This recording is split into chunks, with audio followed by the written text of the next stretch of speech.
Assalamualaikum warahmatullahi wabarakatuh. Kembali lagi dengan saya Fatima Al-Zahra dalam vlog pertama saja adalah pembelajaran dengan OBS yang akan membawakan materi yang disampaikan oleh Ayu Nurida Surono dalam acara webinar series menyambut ulang tahun ke-13 DDTC Kamis 6 Agustus 2020. Materi yang akan disampaikan mengenai pengolahan pajak penghasilan wajib pajak orang pribadi. Yang dimaksud dengan wajib pajak orang pribadi pengusaha yang dilakukan kegiatan perdagangan atau jasa, dan termasuk jasa sehubungan dengan pekerjaan bebas. Yang kedua, perizinan usaha atas nama pribadi yang tidak berbentuk badan usaha. Dan yang ketiga, wajib pajak orang pribadi pengusaha wajib memiliki NPWP sejak pertama memulai kegiatan usahanya. Untuk perhitungan pajak penghasilan wajib pajak orang pribadi pengusaha dihitung berdasarkan pembukuan sesuai standar akuntansi perhitungan pajak penghasilan jika menggunakan pembukuan, yaitu menggunakan tarif pajak progresif pasal 17 ayat 1 Undang-Undang Pajak Penghasilan. Dan yang kedua, penghasilan dihitung berdasarkan catatan peredaran bruto, yaitu omset setahun tidak lebih dari 4,8 miliar. Dan yang ketiga, perhitungan pajak penghasilan berdasarkan tarif pajak final sebesar 0,5% berdasarkan PP 23 tahun 2018 untuk 7 tahun pertama. Wajib pajak orang pribadi pengusaha sebagai pengusaha kena pajak PPN wajib menjadi PKP jika omset tahunan berjalan lebih dari 4,8 M. Pelaporan pajak wajib pajak OP pengusaha itu sendiri menggunakan SPT 1770 dan melampirkan laporan keuangan atau catatan peredaran brutonya. Berikut lampiran SPT 1770-nya ya, tertuang dalam layar. Untuk pengolahan PPHOP, kita harus mengetahui posisi kita sebagai subjek PPHOP yang mana. Nah, di Indonesia sendiri, untuk mengetahui pendapatan apa saja yang dapat dikenakan PPh, prinsip yang pertama yaitu worldwide income. Setiap tambahan kemampuan ekonomis yang diterima maupun diperoleh yang berasal dari luar negeri maupun dalam negeri dijadikan dasar sebagai pengenaan pajak PPHOP. Nah, yang kedua, konsep total penghasilan dalam 1 tahun pajak. Nah, apabila penghasilan kita melebihi PTKP, maka akan dikenakan pajak, dan jika tidak, maka tidak dikenakan pajak. Untuk PTKP untuk tahun ini yaitu sebesar 54 juta, sesuai dengan aturan yang ada dan kebijakan tentunya. Yang ketiga, objek PPh final atau tidak final.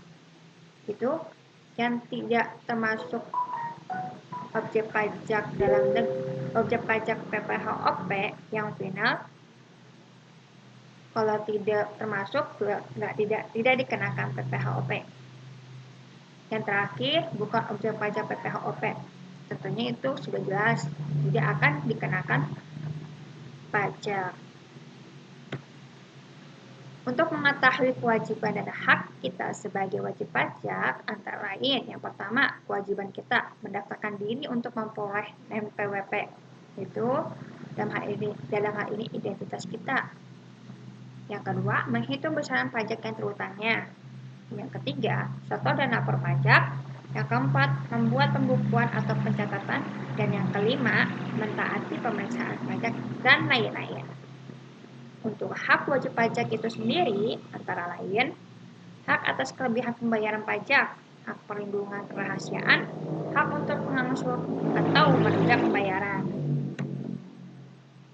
Menjaga kepatuhan sebagai wajib pajak orang pribadi harus memahami kewajiban dasar sebagai wajib pajak.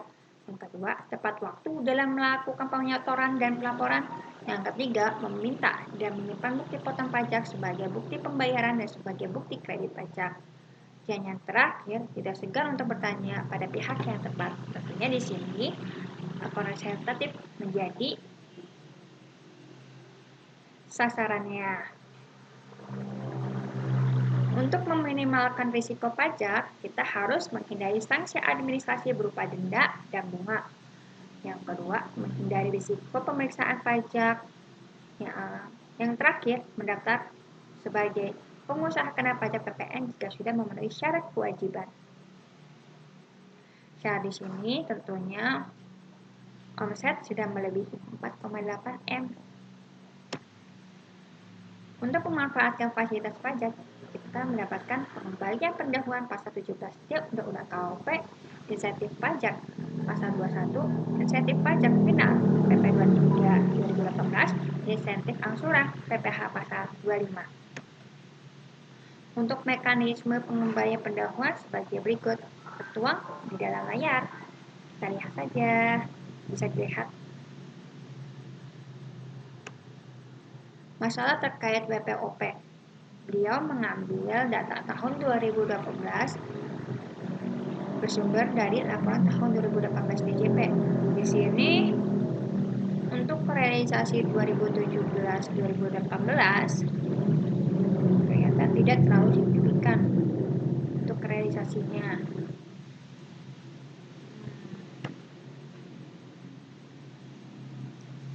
Untuk masalah terkait WPOP, indikator kinerjanya untuk tahun 2019,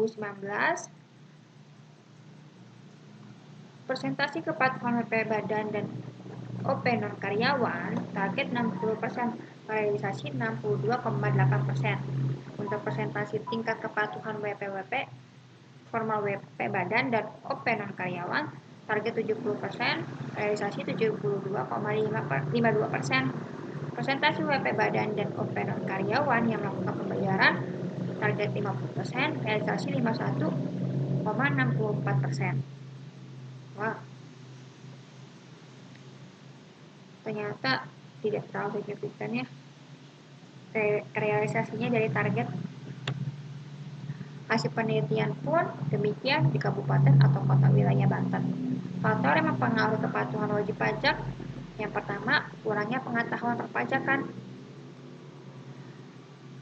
Yang kedua, kemudahan yang diberikan dalam pelaksanaan kewajiban perpajakan tidak berpengaruh pada tingkat kepatuhan wajib pajak.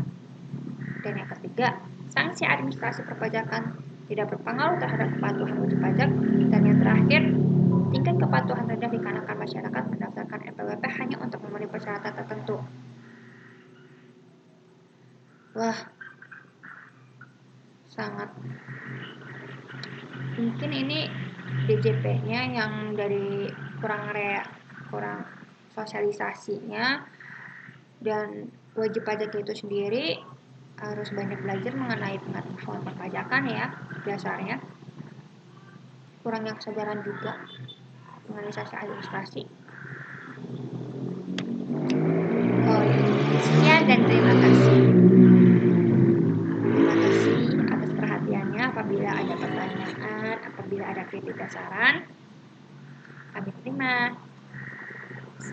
Assalamualaikum warahmatullahi wabarakatuh.